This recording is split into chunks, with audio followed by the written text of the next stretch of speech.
अस्सलामुअलैकुम। Microsoft Excel के एक और ज़बरदस्त और दबंग से फीचर के साथ मैं आपके सामने मौजूद हूँ। टॉपिक का नाम बताने से पहले उसका बैकग्राउंड डिस्कस करते हैं।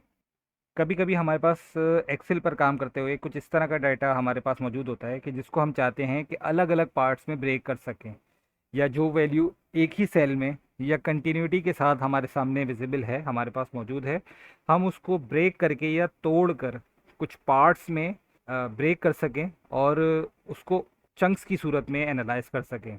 जैसा कि इस वक्त जो डाटा हमारे सामने स्क्रीन पर विजिबल है, उसमें भी अगर आप गौर से देखें तो जो सारी वैल्यूज़ हैं हर सेल में, वो मुख्तलिफ़ चीज़ों का कॉम्बिनेशन लग रहा है।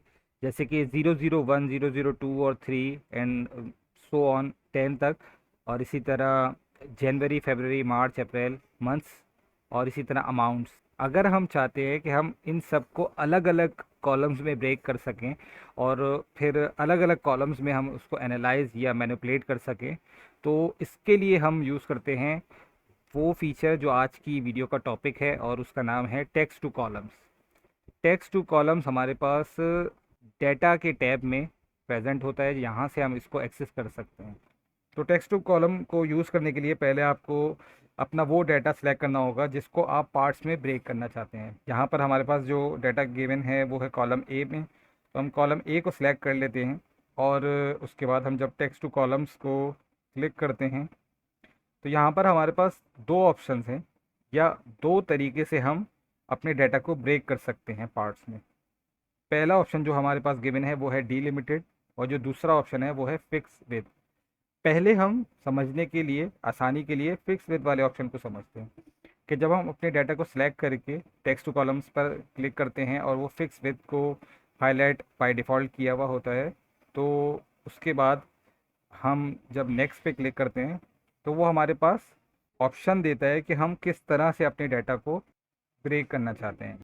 तो जो डाटा, जो ब्रेकिंग पॉइंट्स होते हैं वो ये एरो लाइंस होती हैं जो यहाँ पर मौजूद हैं। पहले से बाय डिफ़ॉल्ट उसने जो टेक्स्ट को एनालाइज किया अपने तौर पर, जो उसने समझा, तो उसने दो लाइंस यहाँ पर पहले से ऐड कर दी हैं, ये बाय डिफ़ॉल्ट मौजूद हैं। अगर हम चाहें तो इनको मूव भी कर सकते हैं।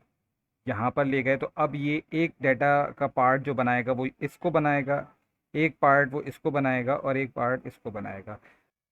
अगर हम चाहते हैं कि डाटा के सिर्फ दो ही पार्ट्स बनाएं, तीन पार्ट्स ना बनाएं, तो जो एक्स्ट्रा लाइन है उस पर डबल क्लिक करने से वो रिमूव हो जाएगी और हमारे पास जो डाटा है वो दो पार्ट्स में ब्रेक होगा।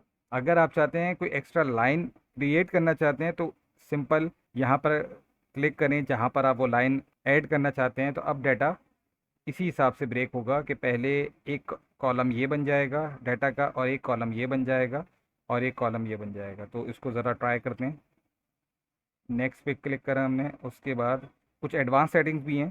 फ़िलहाल हम इसको आसानी से समझने के लिए इसको फिनिश पे क्लिक करते हैं। फिनिश पे क्लिक किया तो जिस तरह से हमने डाटा को ब्रेकिंग पॉइंट्स दिए थे उसी तरह से उसने डाटा को ब्रेक कर दिया कि पहले कॉलम में उसने सीरियल नंबर को अलग कर दिया, और दूसरे कॉलम में उसने मंथ्स को अलग कर दिया, और तीसरे कॉलम में उसने अमाउंट को अलग कर दिया। अब आप चाहें तो यहाँ पे हेडर्स डाल सकते हैं। ये सीरियल नंबर का हेडर डाल दिया हमने। तो जो डाटा पहले एक ही साथ मौजूद था, अब वो कुछ इस तरह से डिवाइड होके एक ज़्यादा बेहतर तौर पर विजिबल है, ज़्यादा स्ट्रक्चर्ड तौर पर मौजूद है। तो ये तो फिक्स विद का ऑप्शन था। दूसरा ऑप्शन जो होता है वो डीलिमिटेड का होता है। तो उसको समझने के लिए भी हम पहले डाटा को हाईलाइट कर लेंगे, सिलेक्ट कर लेंगे, उसके बाद डाटा के टैब में जाके टेक्स्ट टू कॉलम्स पर क्लिक करेंगे। तो इस दफ़ा हम डीलिमिटेड को यूज़ करने की कोशिश करेंगे, समझने की कोशिश करेंगे। नेक्स्ट को क्लिक करेंगे और यहाँ पर हमारे पास वो ऑप्शन दे रहा है कि आप डाटा को किन किन क्वालिफायर्स या सेपरेटर्स के हिसाब से या डीलिमिटर्स के हिसाब से ब्रेक कर सकते हैं। अगर आपका डाटा स्पेसिस के साथ मौजूद है तो आप उसे स्पेसिस के हिसाब से भी ब्रेक कर सकते हैं कि वो हर स्पेस के बाद जो अगली वैल्यू होगी उसको एक नया पार्ट बना देगा। अगर आप सेमी कॉलन्स के हिसाब से करना चाहते हैं तो आप सेमी कॉलन को सिलेक्ट कर सकते हैं। यहाँ पर हमारे पास जो डाटा मौजूद है इस वक्त, आप देख सकते हैं कि ना उसमें सेमी कॉलन है, ना कॉमा है, ना कुछ और है। वो स्पेसिस के साथ डिवाइड है कि महासिन, अहमद, दानिश, खान, हर नाम फर्स्ट नेम और लास्ट नेम का कॉम्बिनेशन है और बीच में स्पेस है, तो हम यहाँ पर स्पेस को सिलेक्ट कर लेंगे।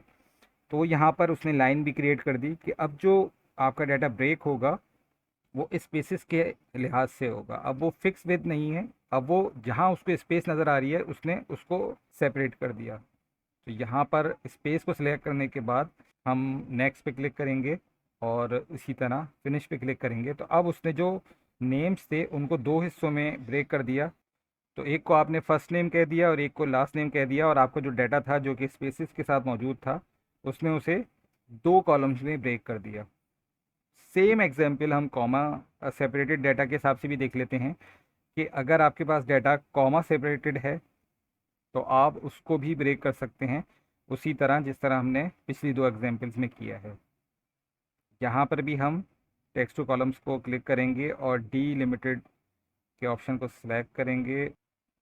उसके बाद यहाँ पर चूँकि लास्ट टाइम हमने स्पेस को सिलेक्ट किया था तो वो स्पेस ही दिखा रहा है, लेकिन हम स्पेस के हिसाब से नहीं, हम कॉमा सेपरेटेड करना चाहते हैं। तो उसने कॉमा जहाँ जहाँ उसने देखा कि कॉमा मौजूद है उसने वहाँ वहाँ एक लाइन क्रिएट कर दी है, डाटा प्रीव्यू में हमें नज़र आ रहा है।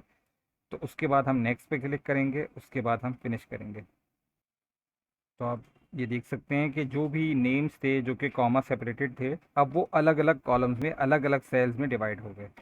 तो उम्मीद है एक यूज़फुल फीचर है, आपको समझ में आया होगा। इस चैनल की वीडियोस को ज़रूर शेयर करें अगर आपको लगता है कि आपको फ़ायदा हुआ है। तो इंशाल्लाह नेक्स्ट वीडियो में मिलते हैं। अल्लाह हाफ़िज़।